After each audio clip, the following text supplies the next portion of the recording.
G'day everyone, my name is Marc Gardner, I'm from Sydney, Australia. If you were to ask me about the issues dealing with obesity with children, my first response would be lack of education and lack of understanding. Unfortunately, my parents weren't very well educated on the fatty foods that they were feeding me. The problem with this, lack of education, is that we just turn to food for everything. And food is one of the most unusual addictions that you can have. So if you were to ask me what the most dangerous addiction is, it's food. It's very easy to turn around to someone who's addicted to smoking or alcohol to stop, because they can stop it. They don't need it to survive. Whereas food, you need it. You need to eat it every day. And if you don't eat it, you die. You don't survive. And so it's very hard for someone to come up to you and say, hey, you need to control what you're eating, because it's all about control. It's about self-discipline. But without the education and without the understanding about what proper foods to eat and how your body reacts, you struggle.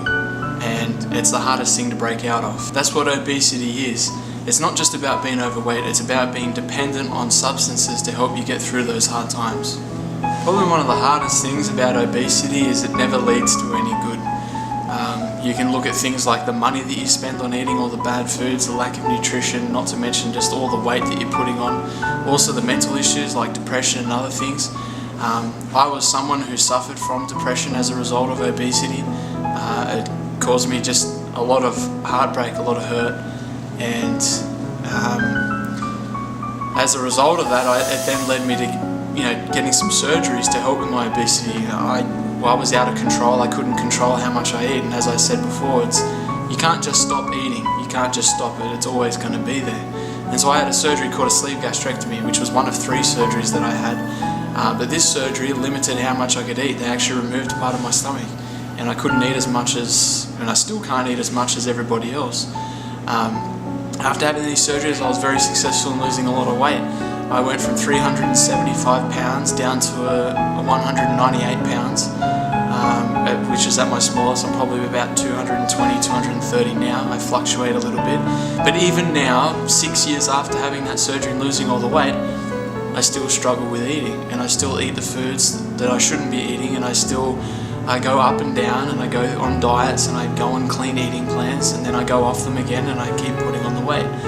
And it's a constant battle to what these supermarkets decides to put on their shelves, and the lack of information and the lack of education about what's in these products really contributes to obesity. We don't know what we're eating. You don't know what's on the shelf, all the chemicals, all the processed foods. These are the things that are contributing to obesity in the world today.